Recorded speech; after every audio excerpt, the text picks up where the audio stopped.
Welcome, listeners, to Stories from Korea, where the most secret confessions are soothed by the gentlest melodies. Is there any pain in this world more chilling than the betrayal of those you hold dear? Especially when that betrayal comes from the two people to whom you once gave your complete love and absolute trust.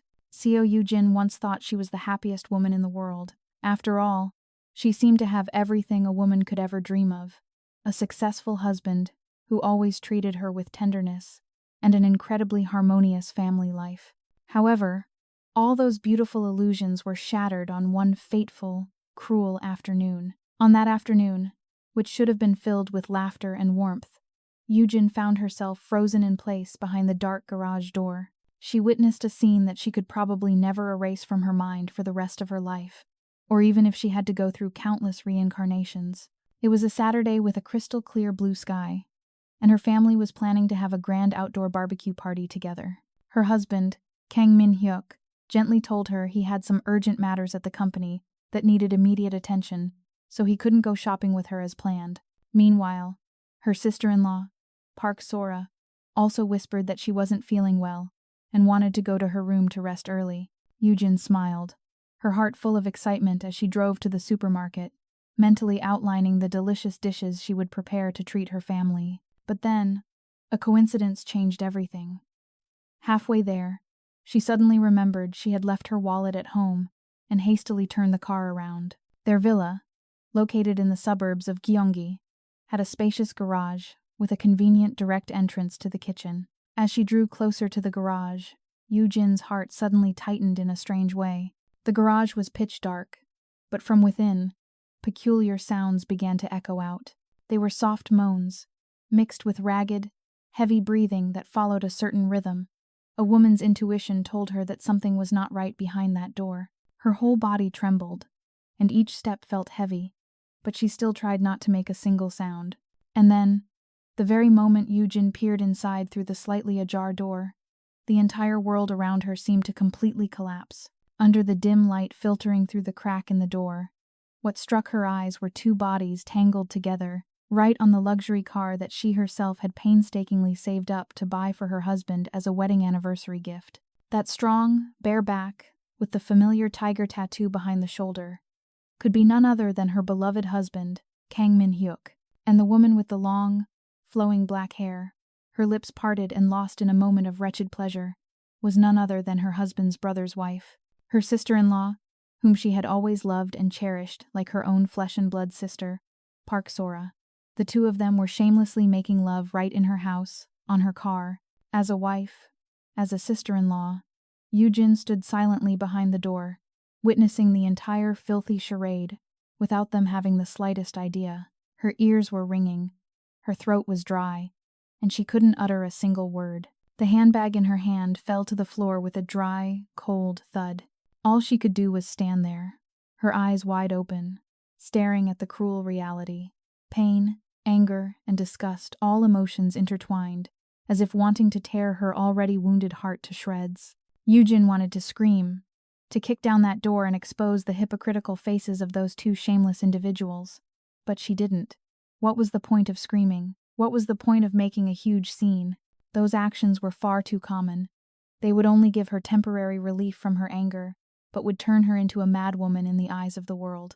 They would deny everything, then shift all the blame onto her, claiming she was suffering from delusions.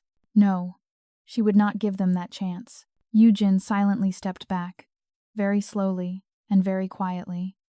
Tears began to fall, rolling down her pale cheeks. But these were not tears of weakness.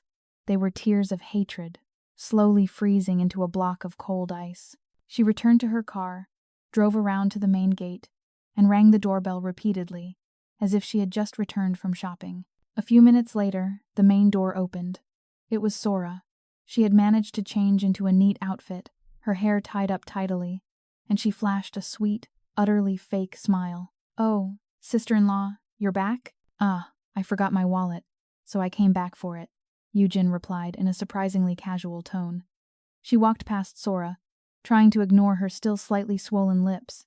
Just then, Min-hyuk also leisurely came down from the second floor, dressed in clean, proper house clothes. "You're back, my love? I just finished up with work at the office. I was just about to come down and help you prepare for the barbecue, he said, moving in to hug her. Yujin skillfully sidestepped him, her voice still maintaining its calm demeanor. It's all right. I got my wallet, so I have to go now. It's getting quite late. She didn't give him a chance to touch her and went straight up to the second floor. That evening, the barbecue party went on as planned. Yujin still smiled and talked, still thoughtfully served food to her husband and checked on her sweet sister-in-law. They suspected nothing. Perhaps in their hearts, they were secretly laughing at her naivety. When the deceitful party ended, she went into the bathroom and turned the shower on full blast, so the sound of the water could drown out the sobs that were about to burst forth. She frantically scrubbed her body under the cold water, as if trying to wash away the filth she had just seen. But she knew that some stains on the soul could never be faded. Once she had calmed down, Yujin knew exactly what she had to do. She wouldn't make a scene. She would set a trap that was subtle, cruel, and 1,000 times more bitter than their betrayal. That night, when Min-hyuk was deep in sleep, the opportunity came. She snuck down to the garage and found a small, transparent blue tube of unbranded lubricant in his jacket pocket. Her heart ached for a moment, but her reason quickly suppressed it all. She took the tube into her study and retrieved a tube of superglue from her toolbox. Under the dim light of the bathroom, Yujin calmly opened the cap of the lubricant tube.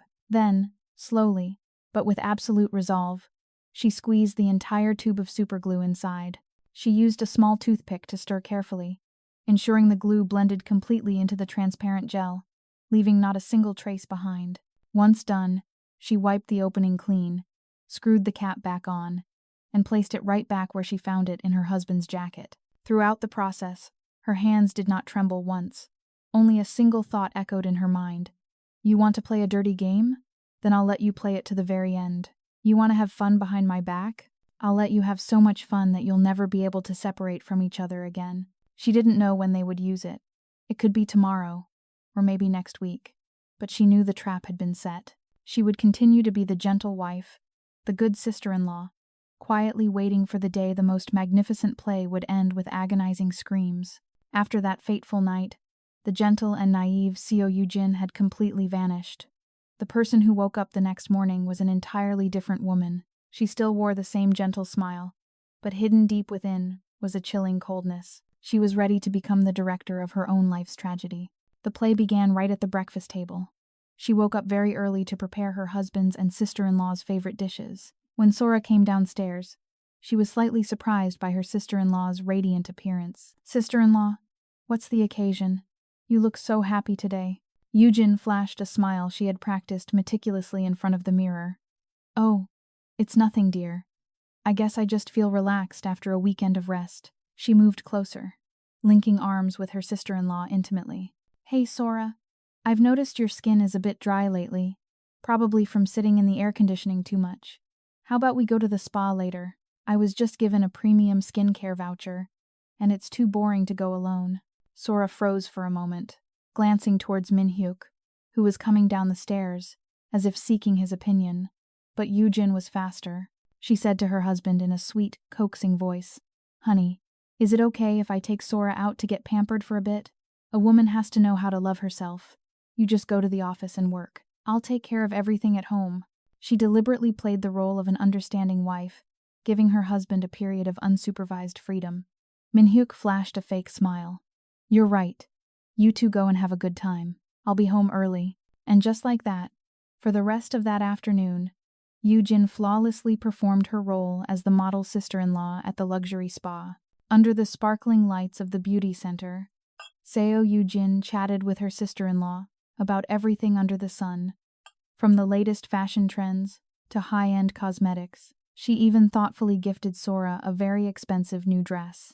Sora repeatedly thanked her and accepted the gift with a delighted expression, but Yujin could still read a hint of caution and suspicion lingering deep in her eyes. Sora must have been wondering why her sister-in-law was suddenly treating her so well. But then, the foolishness of a guilty person stopped her from thinking any further. Perhaps she simply thought Yujin was feeling guilty for having been neglectful for a long time. In the days that followed, Yujin continued to perform her role in the play flawlessly. She treated her husband more tenderly than ever, every gesture filled with warm concern. If he came home late, she no longer uttered a single word of nagging or questioning. She even meticulously prepared clean, fragrant clothes for him each day, including the coat containing the special gift she had painstakingly prepared. She treated Sora like a blood sister, going shopping together, cooking delicious meals, and sometimes casually revealing her husband's work schedule. She skillfully planted seeds of opportunity in their minds, like mentioning that he had to go on a business trip for a few days this week, or that he would be home alone this weekend. Yujin was creating a sweet trap, a perfect private space that the two sinners surely couldn't refuse. She knew them too well. A domineering man who loved to show off, and an ambitious but incredibly reckless sister-in-law. If it was just the two of them in a place without her supervision, they would certainly not miss the chance to have fun together. And finally, the decisive moment arrived. It was a weekend she had meticulously planned for her final act. During breakfast that day, Yujin suddenly appeared sad, her face etched with worry. She said softly that she had just received a call that her grandmother back in her hometown was in critical condition. "Honey, I have to go back to the countryside to see her," she said to Min-hyuk in a voice full of anxiety. "I'll probably have to stay for a few days to take care of her. Please look after yourself while you're here." Hearing this, her mother-in-law also expressed her sincere concern. She was a kind woman, but her one flaw was trusting her precious son too much. She told Yujin to go and take good care of her grandmother without worrying about things at home. Min-hyuk, for his part, also played the role of an incredibly understanding husband. He hugged her and comforted her gently. "Go on, don't worry. I'll take care of everything here. Just come back when your grandmother is better." In that moment, Yujin saw a flicker of unconcealable joy in his eyes. He must have been thinking this was a God-sent opportunity. Her sister-in-law Sora also acted her part brilliantly, taking her hand with tears welling in her eyes.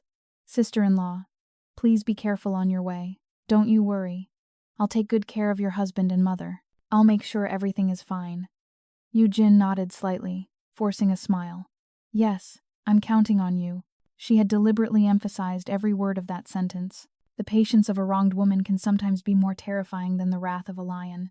In reality, Yujin didn't go to her hometown at all. Instead, she rented a quiet hotel room and silently waited for her masterpiece of a play to reach its curtain call. She told herself that she absolutely must not rush, that she had to be calm. A good play always needs time for the actors to get into character and build the emotion to a climax. During that time, she made no calls home, giving the two sinners the most perfect freedom. She could imagine how happy they were in that house. They surely had a pleasant lunch together, and then found every excuse to be alone with each other. She had intentionally left behind the set of keys to the vacation villa in the suburbs, a place the family often visited on weekends. It was a completely private space, a perfect paradise for them to enjoy their secret affair, and she was certain they wouldn't ignore her subtle hint. Around 7 in the evening, as the breath of night began to fall and her heart began to feel restless, her phone suddenly vibrated. It was her brother-in-law, Minjun. Yujin's heart pounded. The play was gradually reaching its climax, but she didn't answer right away. She let the phone ring for a long time before silencing it. A few seconds later, Minjun persistently called again, but was met only with her calculated silence. She knew that the longer she ignored his calls, the more he would fall into a state of panic. About 5 minutes later, another number called. This time, it was her mother-in-law. Only then did Yujin slowly answer the phone. "Hello, Mom, it's me," she said, deliberately making her voice hoarse, as if she had just woken up from a long, tiring journey. "My child, something terrible has happened. Min-hyuk and Sora, they're in big trouble." Her mother-in-law's voice was nearly sobbing on the other end of the line. A cold joy surged within Yujin like an undercurrent, but on the surface, she maintained a perfect expression of alarm.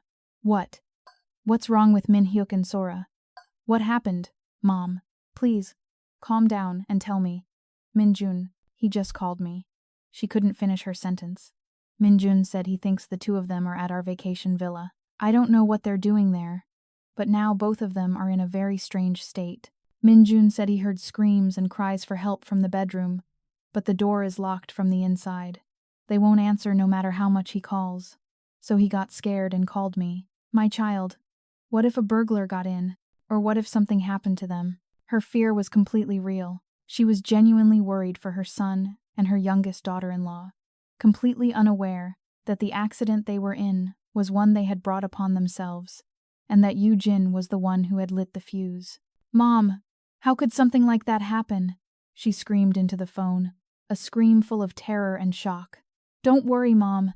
It must be some kind of misunderstanding. Let me try calling Min Hyuk." "Don't, my child," her mother-in-law quickly interrupted.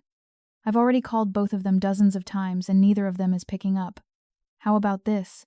You go to the villa right away. Min Jun and I are on our way there now. We'll meet there to see what's wrong with them so we can call an ambulance in time. Hurry, my child." She hung up without giving Jin a chance to refuse. Her plan had succeeded perfectly. Now, not only her brother-in-law, but even her mother-in-law would become living witnesses to the humiliating play about to unfold. She wasn't in a hurry at all, but calmly sat down to finish her cup of tea. She wanted to give them enough time to arrive first, to let the fear and anxiety in their hearts build to a peak. About 30 minutes later, she leisurely hailed a taxi. Tonight, those two moths would not be reborn from the ashes, but would immolate themselves in the flames of their own lust and sin. Sitting in the car, watching the streetlights flash past the window, Jin's heart was strangely at peace. She wasn't sure what scene awaited her, but one thing she knew for sure. It would be a scene they would never forget for the rest of their lives. As the taxi turned onto the road leading to the villa, she could see from a distance the headlights of another car and the silhouettes of two people pacing back and forth restlessly. It was her mother-in-law and Min Jun. It was time for the curtain to fall. She paid the driver and rushed towards them, putting on the appearance of a wife and sister-in-law in extreme distress. "Mom, Min Jun, what's wrong? Where are Min Hyuk and Sora?" The moment her mother-in-law saw her, she nearly lost all composure. She ran over, grabbed her hand tightly, and burst into tears. "My daughter-in-law, you're here. I'm so scared. Min Hyuk and Sora are in the upstairs bedroom. The door is locked from the inside. They won't answer no matter what we do, and I can only hear faint moans and cries from inside. I'm so scared. Something must have really happened to them." Min Jun, Sora's husband, was ashen-faced, drained of all color. He stammered, "Sister-in-law, I also heard my brother crying for help, but his voice was very faint. What if a burglar broke in and is holding them hostage?" Seeing their trembling state, Jin felt a cold joy, but her performance remained impeccable. She pretended to be terrified. "Oh my God, how could something so horrible happen? Is there a spare key here, Mom?"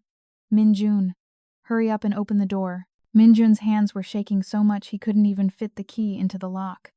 "But the door is bolted from the inside." "Sister-in-law, this key won't work. Then we have to break the door down." Jin yelled decisively, like someone in the most desperate of situations. "Min Jun, you're stronger. You break it down. Hurry, we have to save them." At her words, Min Jun seemed to snap out of his daze.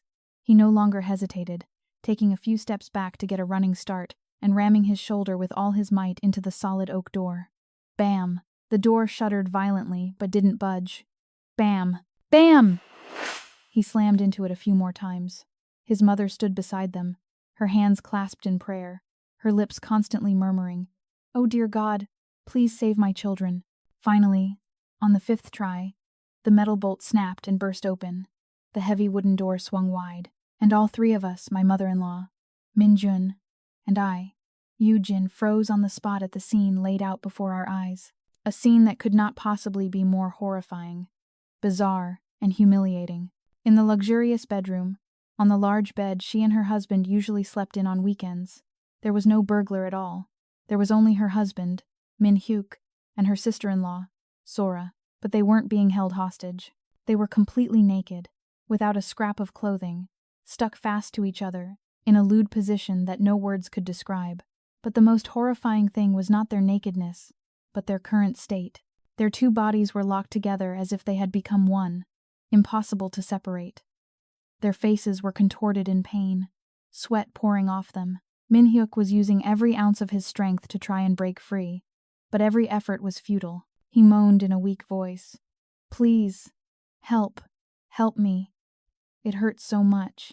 As for Sora, she was in a far more pathetic state. In that room, once a symbol of luxury, Only the choked sobs of Park Sora could now be heard. She cried without a sound, her whole body convulsing from the physical pain and the absolute horror that engulfed her. Her face, once so beautiful and delicate, was now completely distorted, blurred by tears. "Honey, it hurts so much.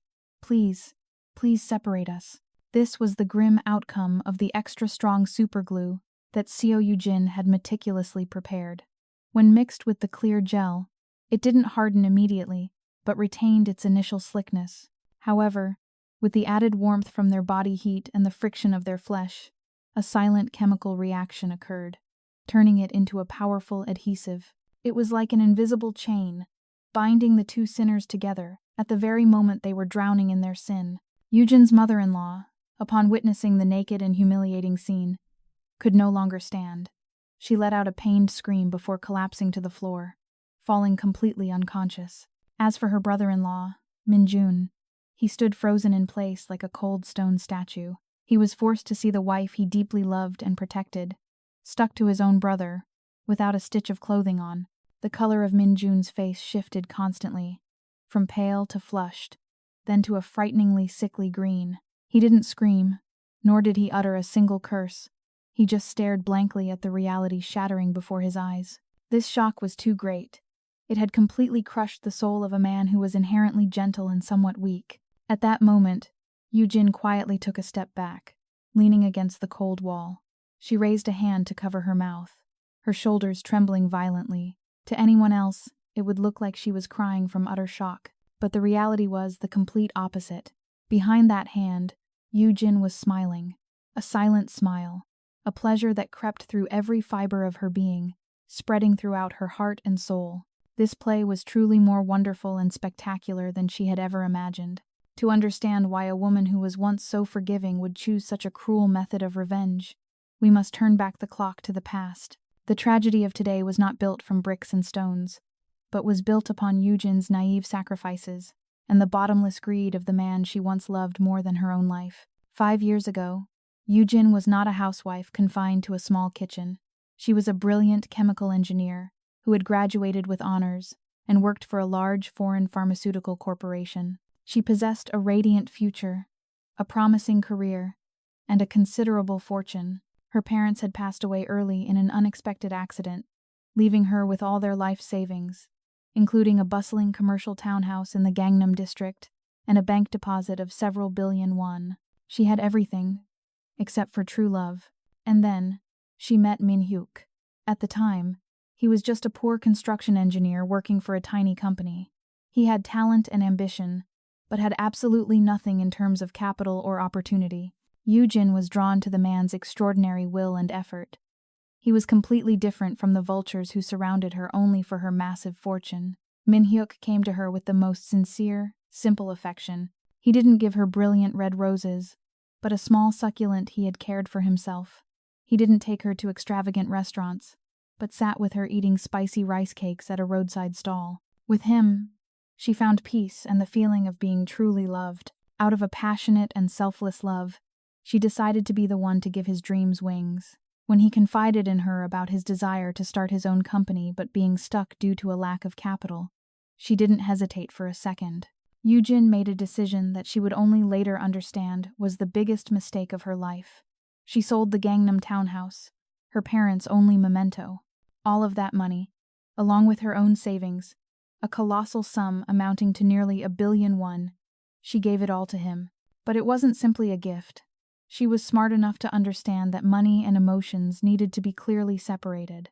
Together, they established a limited liability company called YM Construction.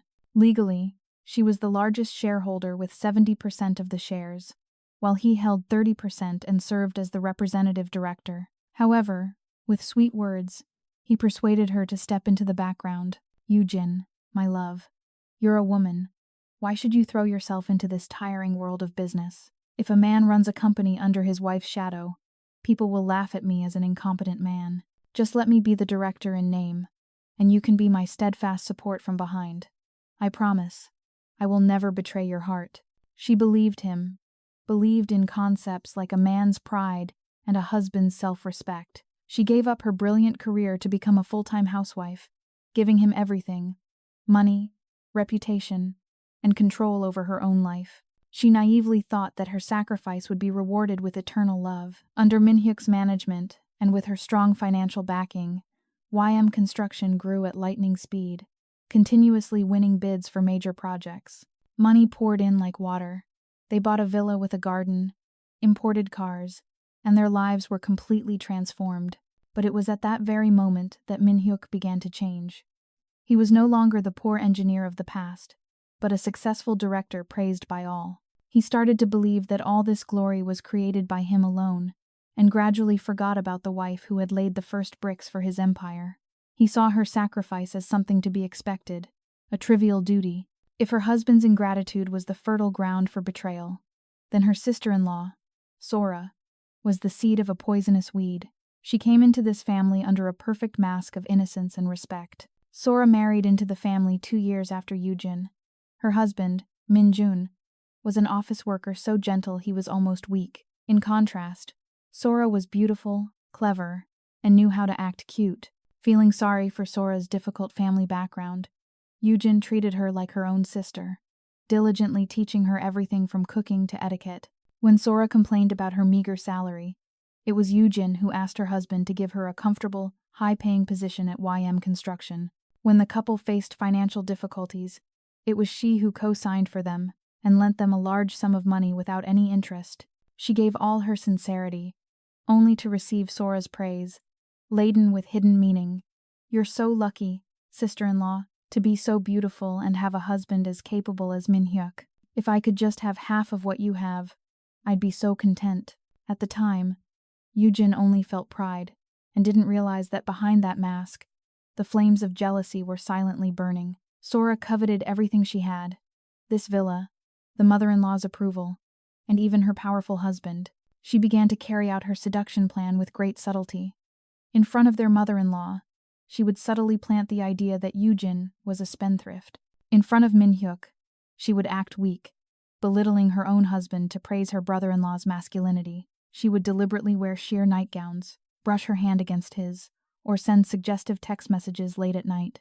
And how did Minhyuk, the husband Yujin had trusted with all her heart, react to these temptations? When a man is standing at the pinnacle of his success and begins to grow tired of his diligent wife in the kitchen, how can he resist a fresh, sweet temptation and the admiring gaze of another woman? Kang Min-hyuk fell into that trap, blindly. They began their sinful relationship right behind So Yujin's back, and cruelly, behind his own brother's back as well. They turned her into a fool by acting out a perfectly crafted play of an overly close brother-in-law and sister-in-law. They met secretly under the guise of work, and were even shameless enough to have an affair in her own home, in the very car she had painstakingly chosen. The poisonous snake that Yujin had once cherished and nurtured was no longer just secretly jealous.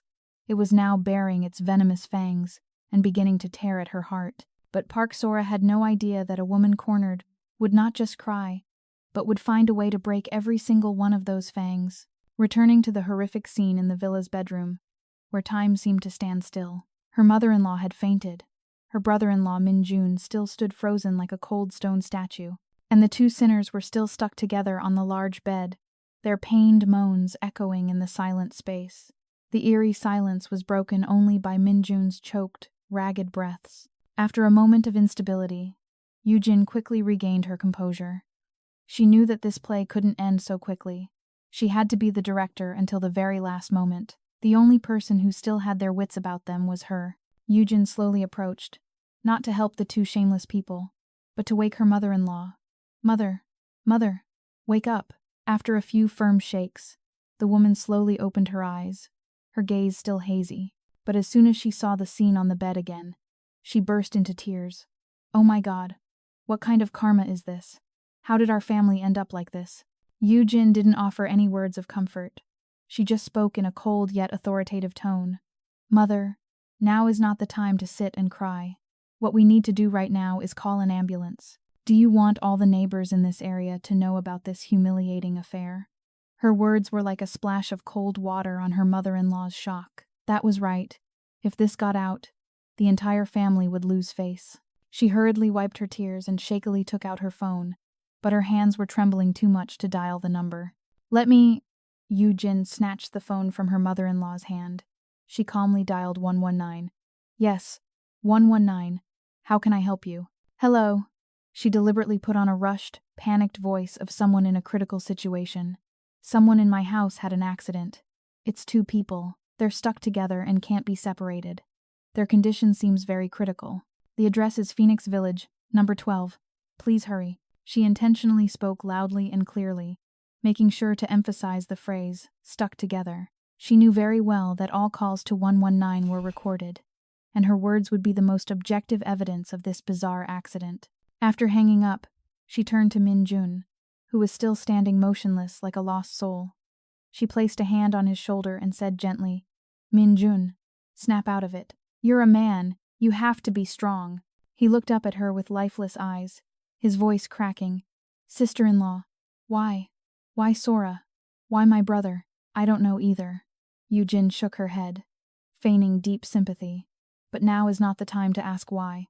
The first thing we need to do is get them to the hospital. About 15 minutes later, the wail of an ambulance siren tore through the quiet night. Paramedics rushed in with a stretcher. When they entered the bedroom, all 3 of them were stunned into silence for a moment in astonishment. Perhaps in their entire careers, this was the first time they had encountered such a rare situation. How long have they been like this? An older paramedic asked. Min Hyuk could only groan in pain. About an hour. Ah, it hurts so much. Please save us. All efforts to separate them on the spot failed. It's no use. They're stuck too tightly. The paramedic shook his head. We have to get them to the hospital immediately for professional intervention. If we wait too long, it could lead to tissue necrosis, which is very dangerous. And so, the most humiliating spectacle officially began. Because they couldn't be separated, they had to be loaded onto the ambulance in that very shameful position. 2 male paramedics struggled to move the couple onto the stretcher. A female nurse quickly grabbed a thin blanket to cover them, but it was too small to hide their naked bodies and bizarre posture. The stretcher carrying the 2 people stuck together was moved through the living room, then out into the yard. The ambulance siren and the commotion had attracted curious neighbors. They stood outside the gate, whispering among themselves. Oh my, what's going on at that house? Why are they carrying 2 people on the same stretcher? It looks like they're not wearing any clothes. The whispers and curious stares felt like thousands of needles piercing Min Hyuk and Sora's skin. They tried to bury their faces in the blanket to hide, but there was no escaping this horrific humiliation.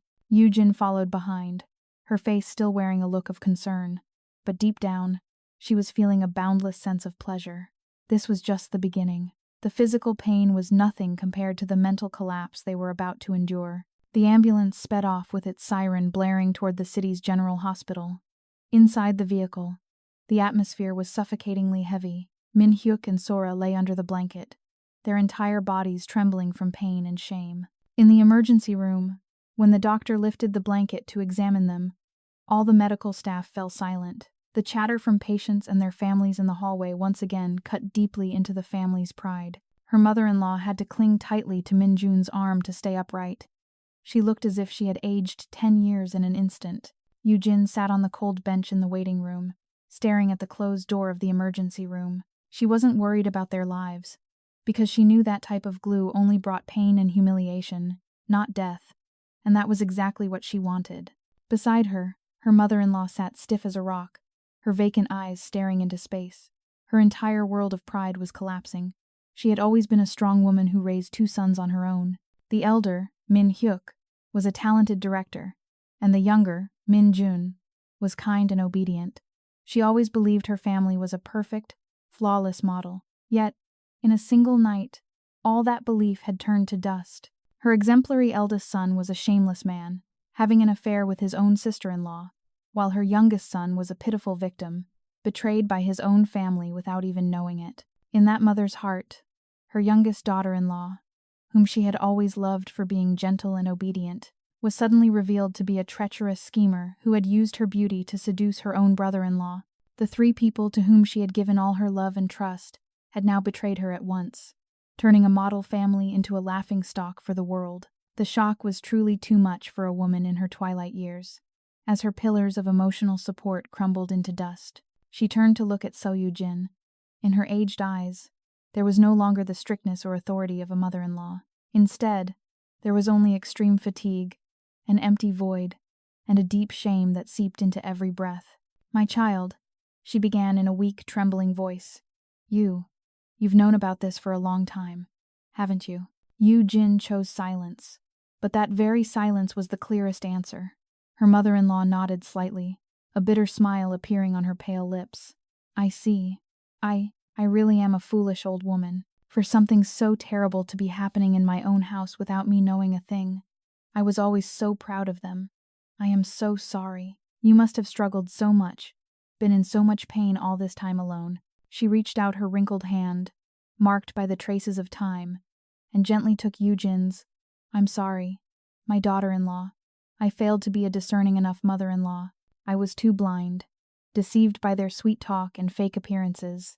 In the end, my ignorance inadvertently helped them make you suffer. Truly, I am 1,000 times sorry." As she spoke, she began to sob. It was the cry of a mother full of regret, realizing her trust had been misplaced. For the first time, Yu-jin saw that powerful woman look so fragile. Looking at her mother-in-law, complex emotions welled up inside her. Her resentment faded, leaving only pity for another victim of deceit. She quietly squeezed the older woman's hand, her voice warm and comforting. "Mother, don't say that anymore. What's done is done. Blaming anyone now is useless. Right now, you need to take care of your health. If you fall ill too, who will look after and manage this house?" Those sincere words seemed to breathe a little life back into her. The mother-in-law gently wiped her tears, her gaze gradually becoming more determined. "You're right. I can't collapse now. I have to stay clear-headed to face those 2 rotten children. They are my children, and I will be the one to teach them a lesson." She looked directly into Yu-jin's eyes, her voice low but sharp. "Daughter-in-law, tell me the truth. This accident, was it all your doing?" The soft yet sharp question pierced the secret Yu-jin was holding. She froze for a moment, but then decided not to hide it any longer. She nodded silently. She had prepared herself for a barrage of scolding, but instead, her mother-in-law just let out a deep sigh. "All right, I understand. You did the right thing. For those who have lost their conscience and self-respect, you must use unconventional methods to teach them a lesson they'll never forget. You did what I should have done. Thank you." Those words felt like a massive weight had been lifted from Yu-jin's heart. She knew that from this moment on, she was no longer fighting alone. A powerful alliance had been forged, and her revenge drama was now truly entering a new, more brutal and ruthless chapter. She understood that to end this tragedy, a tube of superglue wasn't enough. She needed to deliver a fatal blow, one that would destroy not only their illicit love but also the material foundation that had nurtured their arrogance. Kang Min-hyuk and Park Sora's surgery lasted nearly 3 hours. Throughout that long stretch of time, a chilling silence enveloped the hospital corridor. Yu-jin, her mother-in-law, and her brother-in-law Min-jun each sat in a corner, lost in their own thoughts. Min-jun sat with his head bowed, his broad shoulders trembling uncontrollably, occasionally leaning his head against the cold wall, as if to suppress the seething rage within him. When the light above the operating room door went out, the doctor emerged with a tired face, announcing that the surgery had been a success. The two had been separated, but the price they paid, both physically and mentally, was not small. Seeing them lying on 2 different beds in the recovery room, wrapped in white bandages with pale faces, anyone would have felt pity. But to Yu-jin, it was merely a fair punishment. The next morning, Yu-jin returned to the hospital. She no longer wore the exhausted look of the previous day. With light makeup and an elegant business suit, she exuded a calm and commanding presence. When she entered the hospital room, Min-hyuk and Sora were awake, and the atmosphere in the room immediately became as heavy as lead. Seeing her, they both flinched, their eyes clearly showing a mixture of guilt and a vague sense of fear. Yu-jin didn't look at them. She walked straight to her mother-in-law and placed a briefcase on the table. "Mother, I think it's time you learned a few important truths," she said in a calm voice. One by one, she took out the meticulously prepared legal documents. "Do you remember, Mother?" she began, her voice echoing in the quiet room. "5 years ago, when YM Construction was founded, it was I who invested all of my capital, amounting to several tens of billions of won. To save face for my husband, I agreed to let Min-hyuk be the representative director while I remained a silent shareholder. She placed the contract, signed by both of them, on the table. Legally, I am still the largest shareholder, holding 70% of the shares. The person with the final decision-making power in this company is not Min Hyuk, but me. The room fell into a vast silence. Min Hyuk and Sora stared at her in shock.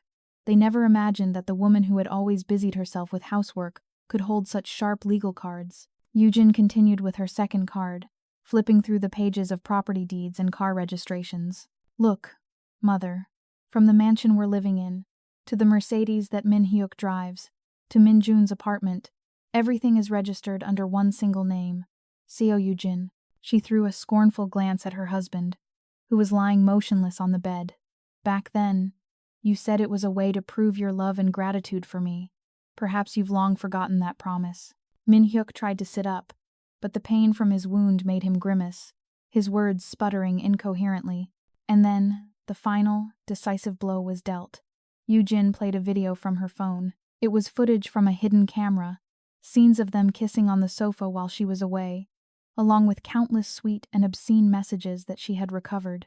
This clear, sharp evidence rained down like sledgehammer blows, shattering every last excuse and pretense. She had exposed the entire filthy truth, proving that this betrayal was not a momentary mistake, but a long-planned, deceitful conspiracy. Standing on the brink of collapse, with all their wealth, honor, and even family ties slipping from their grasp, Kang Min Hyuk and Park Sora had no choice but to put on a forced act of repentance. Min Hyuk was the first to start. Ignoring his still bleeding and painful wounds, he struggled to crawl off the stark white hospital bed. Stumbling, he collapsed onto the cold floor, kneeling right in front of his mother and So Yujin. "Mother, Yujin, I was truly wrong," he cried out, his face drenched in tears as he looked up with a desperate plea. "It's all my fault. I'm a faithless scoundrel, unworthy of being a husband or a brother. I must have been led astray by temptation, committing these beastly acts in a moment of weakness. Mother, Yujin, please, just forgive me this one time. I swear, I will never let this happen again. I'll cut ties with Sora completely and live only for you and our family. Please don't abandon me, Yujin." He wept and begged pitifully, trying to cling to the last shred of affection and the woman's compassion. On the other side, Park Sora was no less dramatic. She tried to sit up, but the pain seemed more intense, so she buried her face in her pillow and sobbed. "Mother, sister-in-law, I was wrong too. I'm truly a shameless woman. It's all my fault. My fault for not controlling myself and seducing my brother-in-law. I betrayed your trust and everyone's. I don't dare ask for forgiveness. I only beg you not to cast my brother-in-law aside because of my mistake. He still loves you so much. I will bear all the blame myself. Do you see that?" Even at the very end, she was still busy playing the victim, making herself seem pitiable to gain sympathy and lessen the guilt for them both. It was a perfectly coordinated act. One blamed a moment of temptation, the other took all the responsibility. If this were the Seo Yujin of yesterday, perhaps she would have been moved by those tears. However, the Yujin of today saw through it all. She understood that those were not tears of remorse, but tears of absolute terror at the prospect of losing the company, the mansion, and their extravagant life. Yujin said nothing, only quietly observing her mother-in-law. At this moment, the final judge was her. She sat there, motionless as a statue, silently watching the drama her two children were performing. When the pleas had ceased, she slowly stood up, but instead of walking toward her son, she approached Sora's bed. She looked at her with a cold, distant gaze. "You said you'd bear all the blame? Fine. I will grant you your wish." She turned to call Min Jun, who was still standing silently like a shadow in the corner of the room. "Min Jun, come here." Her younger son-in-law slowly walked over, his eyes still holding a terrifying emptiness. The mother-in-law placed a piece of paper and a pen on the table, her voice soft, but carrying the weight of 1,000 pounds. "These are the divorce papers. I've already prepared them for you. Sign them. Set her free, so she can be free to bear all of her sins." Her words were like a judge's gavel, slamming shut the last door of hope for the adulterous pair.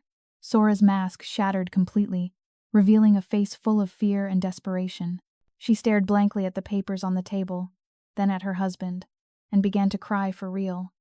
"Min Jun, you can't do this to me. It was just a moment of foolishness. Think of our years together as husband and wife. Please give me a chance. I promise I'll be a good wife. I'll have a child for you." She believed that with Minjun's gentle nature, a few pleas and the bait of a future child would soften his heart again. But she was wrong. The shock of being betrayed by both his brother and his wife had crushed the last bit of weakness inside the man. Minjun said nothing. He slowly picked up the pen. His hands trembled, not from hesitation, but from the simmering fire of rage burning within him.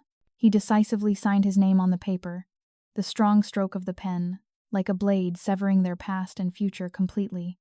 "Between us, there's no future anymore." His voice was hoarse, uttering the cold words, but that was only half of the sentence. The second, and most decisive, revenge was reserved for the unfaithful husband, Kang Min-hyuk. As all eyes were still on the tragedy of the younger couple, Yoo-jin finally spoke slowly. She looked directly at Min-hyuk, who was still kneeling on the floor. "Min-hyuk, get up. You don't need to kneel anymore. This play can end here." A flicker of hope appeared in his eyes. He thought her anger had subsided, that she would be forgiving because of their long history together. "Yoo-jin, you forgive me, right? We can start over." She cut him off with a smile colder than ice. "Start over? Do you think a shattered mirror can be made whole again? Do you think this disgusting betrayal can be erased with a few crocodile tears?" She took another set of documents from her briefcase and placed them firmly in front of him. "These are the divorce papers I've already signed.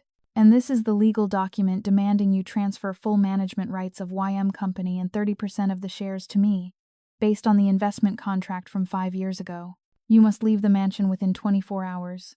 Return the Mercedes, and all valuable assets registered in my name. In other words, you will leave with nothing." Her words held no mercy, completely devastating Min-hyuk. His eyes widened, his voice trembling. "Yoo-jin, are you trying to kill me? I put my blood and sweat into that company too." "Your blood and sweat?" she sneered. "You mean the years you spent secretly having an affair with your sister-in-law? Don't forget, if it weren't for the enormous fortune my parents left me, you'd just be a contract engineer scrambling for work right now. I gave you everything. And now, I'm taking it all back." "No, I won't sign," he screamed in a mixture of anger and despair. "You have the right not to sign." Yoo-jin remained cruelly calm. "But if you don't, tomorrow I will file a lawsuit for fraud, embezzlement, and adultery. I will release all the evidence to the media, so the whole world can know what kind of shameless parasite the successful CEO really is. Make your choice. Either sign quietly and leave, or be buried alive by society." And so, the revenge had truly begun. On one side, Minjun decisively cut his ties, throwing Sora out of the house empty-handed. On the other, Yoo-jin not only divorced Min-hyuk but also stripped him of all his pride, his career, and his honor, leaving him with nothing but an empty void of punishment. The two brothers, who had once betrayed the souls who loved and trusted them most, now faced a bleak end, with empty hands devoid of hope and a future as dark as the night fog. Ladies and gentlemen, the final verdict was not delivered in a solemn courtroom, but right here, in this cold hospital room, by the very people who had suffered such deep wounds. One path was to sign the papers and leave quietly, retaining a final shred of dignity. The other was to face the condemnation of the law and the scorn of all of society. Faced with these two grim choices, Kang Min-hyuk and Park Sora had no option but to submit. In their utter shame and desperation, they had to use their trembling hands to sign the documents that decided their fate, putting a bitter end to the luxurious, fake lives they had built on lies. The days that followed were the darkest of times, as they began to pay the steep price for the sins they had committed. Min-hyuk's downfall was swift and brutal. Freshly discharged from the hospital, with his wounds still healing, the first thing he had to do was quietly pack his bags to leave the familiar villa. So Yoo-jin wasn't there. She didn't want the image of his pathetic state to cloud her mind ever again. Her mother-in-law was the one who witnessed the entire process. According to her, he only took a small suitcase with a few old clothes and walked away in silence. He stood for a long time in front of the iron gate, staring at the house that was once a symbol of his success with an empty gaze, then quietly got into a taxi and disappeared into the night. The luxurious Mercedes had been repossessed by Yoo-jin, and the bank accounts in his name, but funded by the company, were also frozen by court order. From a majestic CEO, In just one night, he became a destitute man, with no house, no car, and not a single penny to his name. However, that wasn't even the worst of it. The collapse of his material wealth was nothing compared to the shattering of his honor. The very next day, Yu-jin confidently strode into the company, convened an interim board meeting, and officially dismissed him from his position as CEO. Somehow, rumors of the affair and his illicit relationship with his sister-in-law had leaked out. The entire company, and perhaps the entire construction industry, was buzzing with non-stop gossip. His former employees looked at him with a mixture of pity and contempt. Business partners, upon learning his true colors, also turned their backs on him one by one. The reputation of a talented young director, which he had painstakingly built, had now become a public laughingstock. He tried to find a new job, but with such a huge stain on his record, no promising construction company would take him. Min-hyuk had to humble himself, applying to even the small companies he had once looked down upon. But even in those places, people viewed him with suspicion. "Mr. Kang Min-hyuk," one HR manager told him bluntly, "we don't doubt your professional skills. But as for your character, we really have to reconsider. We can't entrust a major project to someone who betrayed the very wife who made him successful." He was rejected time and time again, and eventually had to start over from the lowest rung. An ordinary on-site supervising engineer, with a meager salary that wasn't enough to cover even a fraction of his former luxurious life. He had to live in a cramped, damp, single-occupant rental room in a poor working-class neighborhood. Every day, he had to face the harsh reality of dusty and arduous construction sites, the very places he had once used Yu-jin's money to escape. He had lost everything: his career, his family, and his self-respect. Sora's fate was no better. After divorcing Min-jun and being thrown out of her in-laws' house, she lost her only support. At first, she went to Min-hyuk, begging him to start over with her through the hardship. But Min-hyuk, now drowning in his own misery and shame, was in no state of mind to care about her. He chased her away, even yelling cruelly, blaming his former lover for everything. "This is all your fault. If it weren't for you, my life wouldn't have ended up like this. Get out of my sight." When the glamorous facade of money and secrets was stripped away, their clandestine affair quickly soured into mutual hatred and resentment. Sora became a person with nowhere to turn. She was so ashamed that she didn't dare return to her parents' home, as the scandal had already reached her hometown, becoming a disgrace to her family. From a young, beautiful woman who only knew how to dress up and shop, she now had to work as a waitress in a shabby restaurant, enduring the pointing fingers and scornful glances of others. Someone had seen her standing at a bus stop late at night, crying all alone in self-pity, looking utterly miserable. The price for deceit and endless greed had finally come, in the fairest way possible. They had climbed to the top together, through betrayal, only to fall together into the mud of humiliation. That is the law of karma, which never misses anyone. Ladies and gentlemen, while the two traitors began to taste the bitter punishment, So Yu-jin understood that she couldn't wallow in joy or resentment forever. She knew the real storm had only just begun. Min-hyuk's downfall brought with it the risk of collapse for the entire company, where the futures of hundreds of employees and their families were at stake. She couldn't let the blood, sweat, and effort of so many people be buried along with the betrayal of an unworthy man. It was time for her to step out of the shadows and reclaim everything that rightfully belonged to her. On the first day, Yu-jin took over as chairwoman of YM Construction. She ran into a huge wall of suspicion and even hostile glances. Min-hyuk's scandal had spread uncontrollably. From management to the workers on site, they looked at her, the woman they had previously only known as the director's wife, with skeptical eyes. They whispered behind her back, assuming she was just a lucky woman who had used tricks to seize the company. They didn't believe a woman who was used to being a housewife could steer a giant, floundering ship through a storm. Employee morale hit rock bottom. Many worried about their future and began to waver. A few key personnel, who were Min-hyuk's confidants, submitted their resignations. Business partners also began to show concern, calling to probe the situation instead of continuing their collaborations. The ship named YM Construction was truly on the verge of sinking. Yu-jin knew this was the biggest test of her life. She had no time to grieve. She had to act quickly and decisively. The first thing she did was call an emergency meeting with all department heads and chief engineers, the people considered the brains and backbone of the company. She strode into the meeting room in an elegant black suit, exuding professionalism and confidence. She faced every skeptical eye that filled the room and got straight to the point in a calm yet powerful voice. I know that everyone here is confused and doubtful of my abilities. I completely understand that. But today, I am not here to talk about personal matters, but to talk about the future of all of us. She signaled the technical team to turn on the large screen. Detailed blueprints, complex three-dimensional design models, and structural calculations filled with numbers appeared one after another. These were the original documents for the most difficult projects that had built the company's reputation, projects that everyone had long believed were the work of former director Min Hyuk. This is the foundation construction solution for the Green City project, built on weak soil.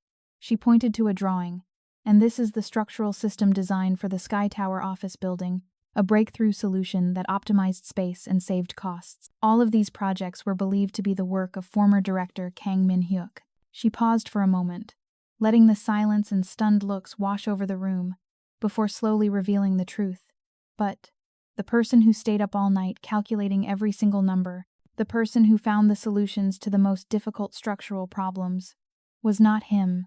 She pressed a button on the remote, and hand-drawn sketches with precise lines, along with the original design files dated 5 years prior, appeared clearly on the screen. In the author section of all those files, there was only one name: Seo Yoo-jin. The entire meeting room erupted in a commotion. People looked from her to the screen and back again, unable to believe their eyes. The head of the design department, an older and notoriously difficult man, suddenly stood up and walked closer to the screen for a better look. His expression gradually changed from doubt to astonishment, and finally, to deep respect. Yoo-jin revealed this shocking secret not to show off, but to prove her authority and competence in an undeniable way. She had shown them that she was not just an owner's wife who only knew how to spend money, but a truly skilled engineer. The reason I stayed in the background for so long was because I trusted an unworthy person too much, not because I lacked ability. A bitter note in her voice quickly gave way to resolve. But from today on, I will no longer stand behind anyone. I will stand before you as a true leader. I know the company is in trouble, but our foundation is built on the core values of technology and quality that I built with my own hands. I believe that as long as that foundation is solid, no storm can knock us down. I need all of you. We will not only revive this company together, but we will also take it to a whole new level of growth and development. That powerful declaration in that fateful meeting changed everything. The doubt and suspicion in the employees' eyes gradually faded, replaced by deep respect and a new hope that began to ignite. They realized that the woman they had once underestimated, who they thought only belonged in the kitchen, was in fact the soul, the brilliant mind behind all of their dazzling successes. And so Yoo-jin truly took action. She didn't choose to sit quietly in an office signing soulless stacks of paper, but instead charged directly into the sun and wind of the construction sites. She was ready to roll up her sleeves, put on a sturdy hard hat, and passionately discuss the most complex technical solutions with the engineers. When a dangerous foundation subsidence issue occurred at the coastal resort project, it was Yoo-jin who stayed up all night reviewing all the geological data. Under the late-night lamp, she proposed a new foundation treatment plan, one that was incredibly bold but yielded fantastic results, saving the company from a colossal loss. She also proactively arranged meetings with partners whose faith was wavering. Without a single word of justification or explanation about her family turmoil, she simply placed promising business plans, sharp, strategic visions, and potential projects she was nurturing on the table. With her professionalism and extensive knowledge, she convinced even the most difficult people, and even brought in more valuable contracts. Under Yoo-jin's brilliant leadership, YM Construction not only weathered the storm of crisis but also began a journey of stronger, more sustainable growth than ever before. She was no longer a wife living quietly in anyone's shadow. She had found herself again a talented female engineer, a strong and decisive businesswoman. This return was not merely an act of revenge, but a proud testament. A woman's worth can never be buried by betrayal or narrow-minded prejudice. It is merely waiting for the right moment to shine its brightest. Time passed leisurely. 2 years had gone by since that emotional storm hit. The wheel of fate seemed to have come full circle. putting everything back in its rightful place. The construction company had now been renamed Anne Group, a name combining her name, Yu Jin, and the word Anne for peace. And Group had become one of the leading reputable brands, a place where the buildings she personally designed were recognized for their refined aesthetic beauty and outstanding quality. However, Eugène's greatest success wasn't in the revenue figures, but in rebuilding a true home where people loved, respected, and leaned on one another. After all the turmoil, her mother-in-law had completely changed. She was no longer the domineering and critical woman of the past. The shock regarding her two sons had helped her realize the mistakes in her way of loving. She became calmer, gentler, and her eyes, when looking at Eugène, always held a mixture of remorse and deep gratitude. She had moved in to live with her in the villa, not as an authoritarian mother-in-law, but as a friend, a true second mother. Every evening, when Eugène returned home after a tiring day of work, her mother-in-law would have her favorite dishes neatly prepared. "You have to eat properly to have the strength to work, my dear. I've noticed you've gotten so thin lately," she would say softly, her voice full of concern. The sharp words of the past had now given way to sincere care. Occasionally, the two would flip through old photo albums together, and she would tell Eugène about the hard days of raising her sons alone. Eugène suddenly realized that behind that stern exterior was also a mother's heart that had endured too much pain. They leaned on each other to heal the wounds of the past, transforming the once tense mother-in-law and daughter-in-law relationship into an infinitely warm family bond. Her brother-in-law, Min Jun, did not collapse after the bitter shock of his divorce. The pain had forged the once gentle young man, making him stronger and more mature than ever. He quit his boring office job to work at his sister-in-law's company, starting from the lowest position as a site supervisor. He wasn't afraid of difficulty or hardship, toiling hard on the sun-scorched, windy construction sites. He once confided in her, "Sister-in-law, I don't want to depend on anyone anymore. I want to rebuild my own life, to prove I'm not useless, and to atone for some of the mistakes my family made against you." Through relentless effort, Min Jun gradually proved his capabilities and has now become a talented project manager, respected by everyone. You must be curious about the fate of the two traitors. Kang Min-hyuk, after losing everything, is now struggling to survive in poverty. With such a huge stain on his past, no reputable company will accept someone who once betrayed his wife and stole ideas. It's said he's living quietly and alone, in a shabby rented room. On holidays, he still tries to call his mother, but he is only met with her resolute silence. As for Park Sora, after the divorce, she completely disappeared from the city. Some said she returned to her hometown to the cold shoulder of her relatives. Others said she wandered off to some distant place. But wherever she is or whatever she's doing, Eugène is no longer bothered. All hatred has truly faded away with the winds of time. On a weekend afternoon with a sweet golden sun, Eugène, her mother-in-law, and Min Jun returned to the suburban villa, where the tragedy had begun years ago. They didn't come to reopen old wounds, but to truly end them. Together, they cleaned up, replaced the old bed, and repainted the walls in warm colors. They wanted to turn this place into a peaceful retreat, filled with only laughter and relaxation. As the sunset painted a corner of the sky purple, the three of them, once so hurt, sat in the yard, sipping aromatic tea and watching the garden that had become green and lush again. "Everything is finally over, isn't it, my dear?" her mother-in-law said gently, her voice full of serenity. Eugène smiled and nodded slightly. "Yes, mother. It's all over. That's right. Every storm eventually passes, and every wound will one day heal." Her story is a somber note on betrayal, but at the same time, it is a beautiful ode to the strength of family and the miraculous rebirth of a woman. Never underestimate the power of self-respect, and never lose faith in life, because after the rain, the sky will be clear again, and peace will surely return to us. The turbulent journey of Seo Eugène has gradually come to a conclusion, an ending that may not be as dazzling as a fairy tale, but is incredibly complete for her honor, self-respect, and a family resurrected from hardship. We have tasted the bitterness of deceit with her, felt the coldness of harsh truths, held our breath watching her intelligent revenge, and then finally felt a sigh of relief upon seeing her find the haven of peace. Perhaps what lingers in our hearts after the story concludes is not just the satisfaction of a gratifying revenge plot, but also moments of deep reflection on the core values of family ties and human dignity. Seo Yoo-jin's story is not merely a dramatic play, it is also a sharp wake-up call for society, and a profound life lesson that any of us can see reflected in our own lives. The first and most obvious lesson is a warning about the danger of jealousy and blind greed. Park Sora, the sister-in-law in this story, is the prime example. She had youth, beauty, and even cleverness. She could have chosen to live a quiet and happy life with her gentle and deeply loving husband. However, she wasn't content with what she had. When she looked at the prosperous life of her sister-in-law and successful brother-in-law, she let the venomous snake of jealousy slowly gnaw at her soul. Sora didn't see the silent sacrifices, the intellect, and the persistent effort that Seo Yoo-jin had put in. She only saw the glamorous exterior, the luxurious villa, the expensive car, or the status of a boss's wife. From there, the thought arose that she too deserved those things, even if it meant taking them through sinful means, by seducing her own brother-in-law.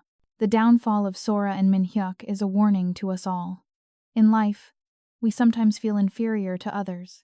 It's a very human emotion, but instead of letting jealousy turn you into a despicable person, why not turn it into motivation to learn and develop yourself? True happiness never comes from seizing what doesn't belong to you. Remember, if you build your happiness on a foundation of lies and the pain of others, it won't be long before you yourself are buried under the rubble of that deceit. The law of karma may be delayed, but it never misses anyone. The second lesson we need to etch in our minds is the hidden strength and extraordinary intellect of a woman when pushed into a corner. For most of the story, Seo Yoo-jin appeared as the ideal wife and daughter-in-law, patient, self-sacrificing, and a solid support system. Sacrifice is a beautiful virtue, but this story also shows that blind sacrifice can sometimes be the fertile ground where betrayal sprouts. The most wonderful thing about Yoo-jin is that when betrayed, she didn't choose to break down or seek a loud, undignified revenge. She chose the path of intellect. The act of putting superglue in the lubricant may sound extreme, but it carries a powerful symbolic meaning. It marked her transformation from a passive victim into an active seeker of her own justice. She used their own lies as a weapon, setting a perfect trap for the wolves to shed their sheep's clothing themselves. Yoo-jin's rebirth held great significance. She had stepped out from the shadow of a housewife to return to her true self, a talented female engineer, a decisive leader. She had proven that a woman's value lies in her own abilities, intellect, and strength of character. And perhaps one of the most humane lessons came from the character of the mother-in-law. She wasn't a perfect mother-in-law from the start. She too had moments of credulity, blinded by the love for her son. Yet, when faced with the harsh truth, she did not choose to cover up his sins. She stood on the side of justice, on the side of her daughter-in-law who had suffered so much injustice. The moment she took Yoo-jin's hand and said, "You were right," was one of the most powerful scenes. It showed that in the relationship between a mother-in-law and daughter-in-law, the most important things are fairness and compassion. She may have lost her corrupt son, but she had found a true daughter, one who would walk with her for the rest of her life in love and respect. Ladies and gentlemen, the most profound lesson that Seo Yoo-jin's story leaves us with lies not just in the punishment of the wicked, but in how those who remain face the ashes after the storm. The story's conclusion is about the extraordinary power of forgiveness and rebuilding one's life. Those who remained the victims of the tragedy did not choose to drown in resentment. The image of Seo Yoo-jin tending to the small garden behind the house with her mother-in-law and brother-in-law, Min-jun, is the most beautiful picture. That garden, like their hearts, was once left desolate by a storm of deceit, but now, human hands are tilling the soil and planting new seeds of hope. There are no longer distinctions of mother-in-law, daughter-in-law, or sister-in-law. There are only three people, leaning on each other to find healing. Forgiveness in this story is not about easy forgetting. The scars of betrayal will probably never completely disappear from Yoo-jin's heart, but forgiveness, above all, is about freeing one's own soul from the burden of hatred. Because holding on to resentment is like drinking poison yourself and expecting the other person to die. She chose to forgive because she deserved peace. Her selfless act also saves the other innocent people, like Min-jun and her mother-in-law, giving them a chance to start over without carrying the shadow of someone else's sins. Forgiveness is the key that opens the heart to receive the good things that lie ahead.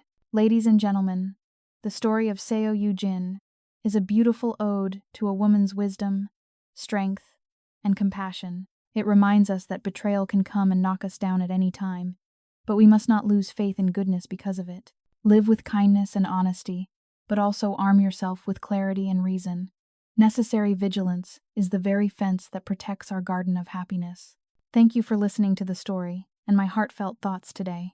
If you also resonate with these humane values, please spread the story to your loved ones. Please subscribe to the Chu Yen Ox Yuhan channel, like, and share this video to build a more compassionate and stronger community together. Once again, my sincerest thanks to you all. I wish you a very peaceful and happy evening with your most cherished loved ones.